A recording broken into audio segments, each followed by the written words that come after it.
hear the ocean all the time.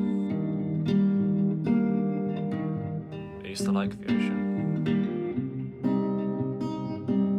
Now it rattles in my head and I pretend that I don't hear it.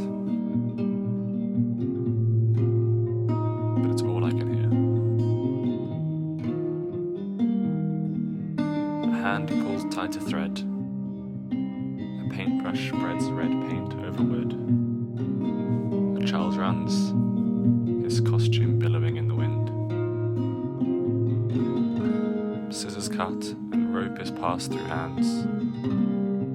I was better with my hands than I thought I'd be.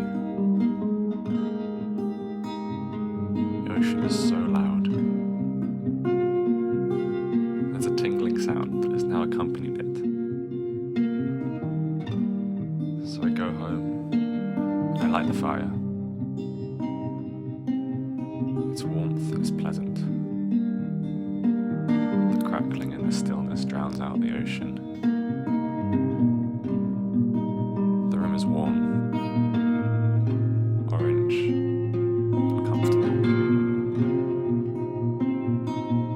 I rest my head to the floor. I hear him talk to me. I want him to tell me it's okay.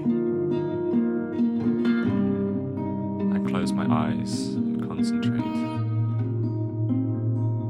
A hand holds another hand.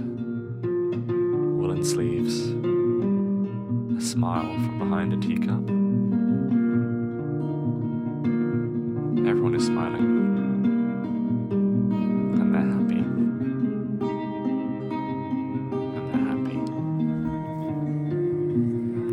I even smile for the first time in a while.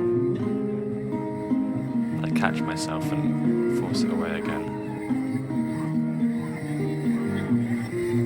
I think of my childhood. I think of my mother. A hand caresses her head. Her head is lying on a lap. Fabric moves against fabric. Ribbons flow in the wind and the branches of a tree rustle. The coroner will say he died of an acute myocardial infarction. The waves crash into the backs of my eyes. The threat rests up in my head. Tingling rings in my fingertips and claws in my teeth. Hand floats in the water. Knitted jumper drips and sags from the wind. The opposite way to the crowds. The Coast Guard brings a body ashore. The man is pale, his eyes glassy, his boots are covered in shingle. I'm called to the shore and I don't know why. A cup of tea steams on the table. I see their life preservers and waterproof coats from afar. I feel my heart beat in my throat, and I have forgotten how to breathe. The fingernail on my thumb digs itself into the flesh of my index finger. A hand moves from the head, and a figure walks down the hall. I am walking, and I don't know how to stop. He is pale, his eyes are glassy.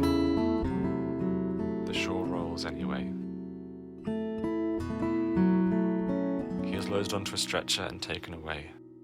I stand on the shore alone. My boots are licked by the sea. The radio in my kitchen plays an old song. It reminds me of my father. I stare from the window, and the faucet drips. The steam from a cup of tea flows through the room. I have dreams of the sea again. People watch me.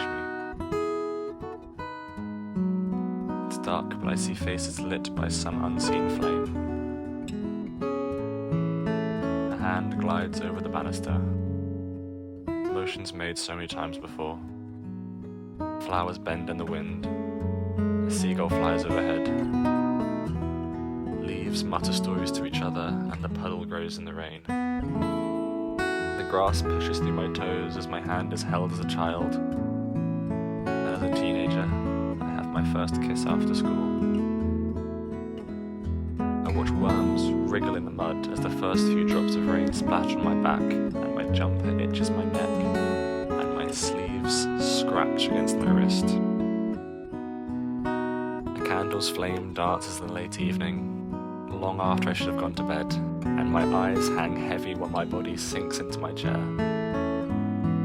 In autumn, the rain patters against the window as I do the dishes, and in spring, I leave the window open. I'm walking home from the beach, and as I enter my home, I smell it consciously for the first time. It smells old and musky. The kitchen table looks wrong, and the seagulls squawk overhead. A man in a jumper sits at the table.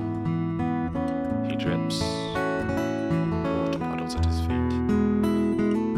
I strike a match and light the stove. I rest my hands on the counter and I feel a knot in the wood. I trace over with my finger. It's still there. He was pale and his eyes were glassy. I stand and pretend I'm stood on the sea. The wind blows over my ears, roars and cuts at them. I pray for the first time in years. In a church, outside a branch blows, the sign on the wall reads, "We love because he first loved us." And I close my eyes. I rest my head to the stones.